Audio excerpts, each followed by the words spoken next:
What's up बीकेस, क्या हाल चाल। I hope कि भाई तुम सब बहुत ही बढ़िया होंगे। भाई देखो, आज मेरा रूम में थोड़ा बहुत कंस्ट्रक्शन का काम चल रहा है, इसलिए फिर से मुझे ये सेटअप थोड़ा बहुत समझ सकते हो तुम लोग। एनीवेज भाई, back to the main topic. आज के मैच में जो हमने देखा है भाई, दैट वाज अमेजिंग। और क्या क्या हमने देखा है, कैसे हमारे प्लेयर्स ने परफॉर्मेंस दी है, क्या था हमारा गेम प्लान, इसको लेके भाई थोड़ा बहुत डिस्कस करेंगे। एंड आगे क्या करना पड़ेगा हमें, वो भी हम थोड़ा बहुत डिस्कस करेंगे। तो चलिए शुरू करते हैं। तो मेरे हिसाब से सबसे पहले हमें बात करना चाहिए जो हमारा जो स्टार्टिंग 11 है उसको लेकर। भाई देखो, बहुत ही कंफ्यूजन वाला स्टार्टिंग 11 था और बहुत ही कंट्रोवर्शियल भी था, क्योंकि हम कोई भी एक्सपेक्ट नहीं कर रहे थे कि इस तरीके का एक स्टार्टिंग 11 हमें देखने को मिलेगा। पास्कल ब्रूस के साथ लियोन गोरेस्का को स्टार्ट देना, नदीम अमीरी को स्टार्ट देना in the left flank, and David ROM को स्टार्ट देना in the left back position, तो ये काफी कंट्रोवर्शियल डिसीजन था। एंड फर्स्ट हाफ का अगर तुम गेम देखोगे तो डेफिनेटली भाई वो सवाल उठाता है, नागसमैन के डिसीजन मेकिंग पे सवाल उठाता है, उसका जो ये फर्स्ट 11 का चॉइस है उस पे भी सवाल उठाता है। एंड हम सब भी भाई लाइव वॉचिंग पे भी तुम लोग ने भी भाई सवाल उठाए थे। मैं भी भाई खुश नहीं था इस फर्स्ट 11 से। लेकिन जो चेंजेस हुआ है बाद में सेकंड हाफ में जाकर नागसमैन ने जो चेंजेस की है, that was really really impressive. And उसी के वजह से, उसी चेंजेस के वजह से भाई हम इस मैच में कमबैक कर पाए। And that was really really amazing.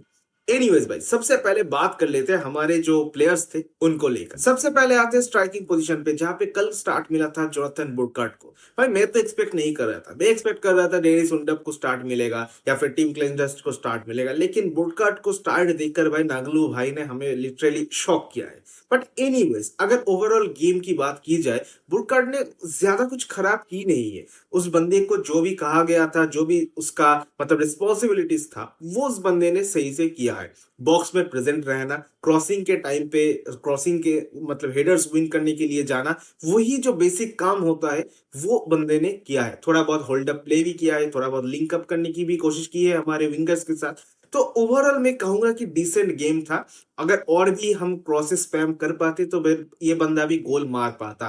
But anyways, overall decent game था, वी ऑल कैन से। इसके बाद आता है भाई नदीम अमीरी। भाई अमीरी को मैंने पहली बार देखा है जर्मन नेशनल टीम पे खेलते हुए, और बंदे ने जिस तरीके का परफॉर्मेंस दी है, ना तो मैं बहुत खुश हूं ना तो मैं बहुत दुखी हूं। आई मीन ओवरऑल एक एवरेज गेम गया है, एक डिसेंट परफॉर्मेंस उसने डाला है, बट उतना भी इंप्रेसिव नहीं है जितना मैं एक्सपेक्ट कर रहा था। एनीवेज, एज ए नंबर 10 बंदे को यूटिलाइज कर रहे थे हम, क्योंकि ऑब्वियसली फ्लोरियन विज अवेलेबल नहीं है, तो फिर उसको एज ए नंबर 10 हम यूज कर रहे थे। तो ओवरऑल अगर देखा जाए तो थोड़ा बहुत काम थोड़ा बहुत की है, लेकिन उतना भी कुछ खास नहीं कर पाया। इसके बाद आते हैं भाई मूसियाला को लेकर। भाई मूसियाला ने कल फर्स्ट हाफ में अपना लेवल शो की है।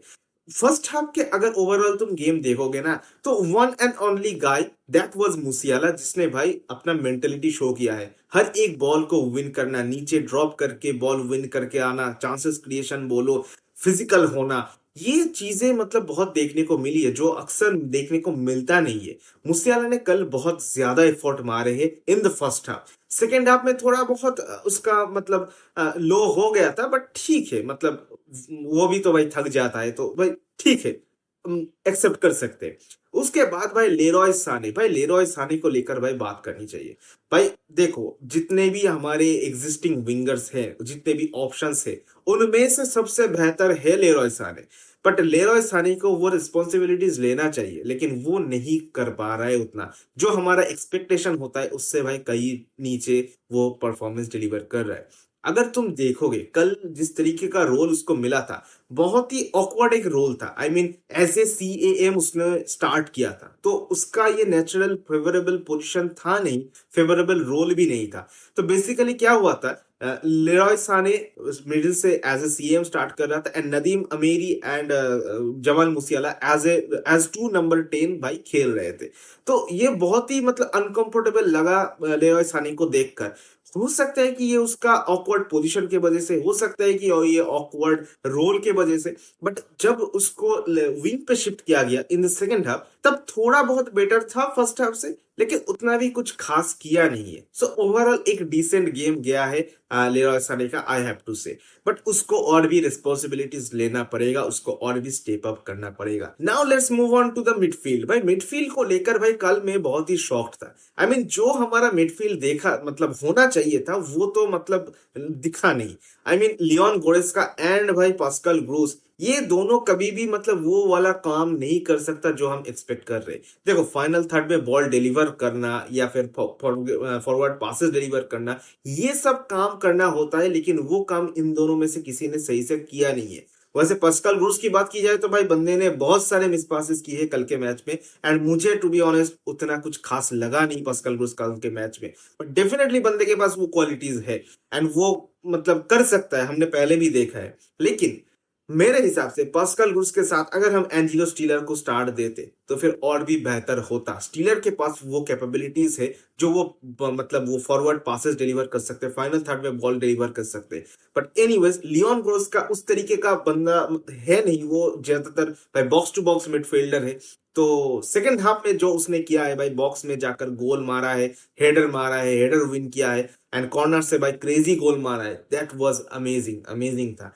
भाई देखो बॉक्स में अगर तुम्हें नंबर्स पे अटैक करना है तो फिर भाई गोरेस्का को आप लाओ as a box to box midfielder, वो सही है, वो खेल देगा। लेकिन आपको अगर चांसेस क्रिएशन की जरूरत है, अगर ओपोनेंट टीम बहुत ही लो ब्लॉक पे खेल रहा है, आपको चांसेस क्रिएट करना है, तो फिर भाई वो काम के लिए भाई एंजिलो स्टीलर इज रिक्वायर्ड, जो कि हम कल दिखे हैं भाई। कल के मैच में फ्लोरियन विस की कमी भाई दिख रही थी भाई, फर्स्ट हाफ में या फिर सेकंड हाफ में, जब जब भी बोलो भाई, चांसेस क्रिएशन की बात जब भी आती है तभी भाई हमने भाई बहुत ही स्ट्रगल की है। और मूसियाला ने थोड़ा बहुत चांसेस क्रिएट किए, लेकिन फ्लोरियन विट्ज की कमी भाई दिख रही थी। एनीवेज भाई कितना इंपॉर्टेंट प्लेयर है हमारे लिए we all can assume. Anyways let's move on to our defence. भाई डिफेंस में मैं एक्सपेक्ट कर रहा था कि भाई निको स्लॉटरबेक को स्टार्ट मिलेगा अलोंग साइड जोनाथन ता, लेकिन रूडिगर को स्टार्ट दिया था। इट्स ओके, मतलब ठीक है, रूडिगर भी अच्छा काम ही किया है, लेकिन जोनाथन ताह का एक सिली क्लियरेंस तुम कह सकते हो जिसके वजह से भाई सांड्रो टोनाली ने आकर भाई एक क्रेजी गोल मारा था। फर्स्ट हाफ में हम बहुत ही अर्ली गोल कंसीड कर गए थे उसके वजह से, बट एनीवेज ठीक है, हमने कमबैक कर लिया है। भाई देखो मेरे हिसाब से आप निको स्लॉटरबेक को कभी भी ड्रॉप नहीं कर सकते। निको स्लॉटरबेक एक ऐसा बॉल प्लेइंग डिफेंडर है जिसको टीम पे रहना चाहिए, जिसको हर एक गेम में स्टार्ट करना चाहिए। ये मैंने अपने प्रीव्यू में भी बोला था और ये मैं आज भी बोल रहा हूँ, ये मैं हर वक्त बोलूंगा कि निको स्लॉटरबेक को आप कांस्टेंट रखो, उसके बगल में आप किसी को भाई रोटेट करते रखो। ये होना चाहिए हमारे सेंटर बैक पेयर्स। एनीवेज भाई नागिसमैन ने स्टार्ट दिया था भाई रूडिगर एंड जोनाथन ता को, एंड लेफ्ट बैक पोजीशन पे भाई डेविड रॉम एंड भाई Kimmich was in the right back position. भाई देखो लेफ्ट बैक पोजीशन पे डेविड रॉम कल मुझे अच्छा नहीं लगा टू बी वेरी ऑनेस्ट, बहुत सारे डिफेंसिव लैप्स हमें दिख रहा था। एंड बेसिकली जो हो रहा था, डेविड राम बहुत ज्यादा अटैकिंग माइंडेड बंदा है, तो वो क्या कर रहा था, बहुत ज्यादा ऊपर चल रहा था एंड उसका वो रिकवरी पेस भी काम नहीं आ रहा था कल। बेसिकली जो हो रहा था, वो बंदा जब भी ऊपर चल रहा था तब जोनाथन ता एंड एंटोनियो रूडिगर ये दोनों नीचे आ रहे थे, थोड़ा बहुत लेफ्ट साइड के मतलब लेफ्ट हाफ्स के तरफ थोड़ा बहुत शिफ्ट हो रहे थे, एंड किमिक भी थोड़ा बहुत ड्रॉप कर रहा था, पास्कल ग्रोस भी थोड़ा बहुत ड्रॉप कर रहा था। जब किमिक ऊपर जा रहा था पास्कल ग्रोस ड्रॉप कर रहा था, जब किमिक नीचे था तब पास्कल ग्रोस ऊपर चढ़ रहा था। तो ये हो रहा था बेसिकली एक थ्री सेंटर बैक हम क्रिएट कर रहे थे विद एंटोनियो रूडिगर, जोनाथन ता एंड पास्कल ग्रोस और जोशुआ किमिक। लेकिन ये सही से मतलब काम नहीं कर रहा था। लेफ्ट फ्लैंक से जिस तरीके से भाई इटली हमें एक्सप्लॉइट किया है भाई, पहला गोल उसी के वजह से आया है। तो डेफिनेटली भाई ये चेंजेस करना था एंड नगलू भाई ने भाई अमेजिंग चेंज किया है। सेकेंड हाफ के शुरुआत में ही भाई टीम क्लिनलिस्ट को बुलाया है एंड भाई थोड़ी देर बाद डोराम को उठाकर भाई निको स्लॉटरबेक को बुलाया। निको स्लॉटरबेक शुड बी एन अनडिस्प्यूट स्टार्टर भाई, जर्मनी के लिए भी बोलो, मतलब अपने टीम के लिए तो करता ही है क्लब में, तो जर्मनी के लिए भी भाई वो अनडिस्प्यूट स्टार्टर होना चाहिए, जस्ट लाइक जोशुआ किमिक। और भाई अब आते हैं जोशुआ किमिक के बारे में। भाई किमिक, भाई क्या बताओ इसको लेकर, क्या बताओ। आई मीन अभी ये मतलब कैंपेन स्टार्ट करना चाहिए कि भाई बैलन डॉर लिस्ट में इसका नाम लाना चाहिए। तुम देखो रफीना का नाम आता है, मोहम्मद साला का नाम आता है, लमीन यमाल का नाम आता है, विनीसियस जूनियर का नाम आता है, लेकिन nobody is talking about Joshua Kimmich, जो बंदा कंसिस्टेंटली कंसिस्टेंटली मुझे याद भी नहीं है लास्ट कब ये बंदा खराब परफॉर्मेंस किया था, मुझे याद भी नहीं है।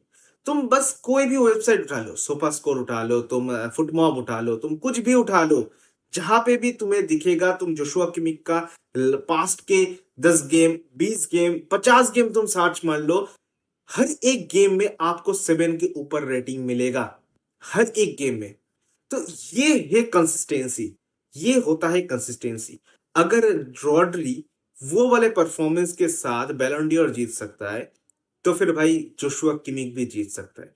व्हाट वी कैन मतलब एक्सपेक्ट कि भाई अगर बायर्न चैंपियंस लीग जीत पाता है या फिर बुंदेसलीगा तो ऑलमोस्ट हो ही गया है, तो अगर ट्रॉफी जीत पाता है तो डेफिनेटली भाई किमिक को जीतना चाहिए, किमिक को बैलन डॉर जीतना चाहिए। आई एम नॉट सेइंग कि भाई उसको ही जीतना चाहिए, आई एम सेइंग कि भाई जब भी बैलन डॉर कैंडिडेट्स का नाम आता है तब कभी भी मतलब बायर्न प्लेयर्स के नाम आते नहीं है, लेकिन उधर भाई किसी भी तरीके से भाई हैरी केन बोलो या फिर माइकल ओलीसे बोलो या फिर जोशुआ किमिक बोलो, इन बंदे के नाम आना चाहिए। किमिक का तो डेफिनेटली आना चाहिए, इससे ज्यादा बेहतरीन कंसिस्टेंट बंदा कोई है ही नहीं in the world football right now.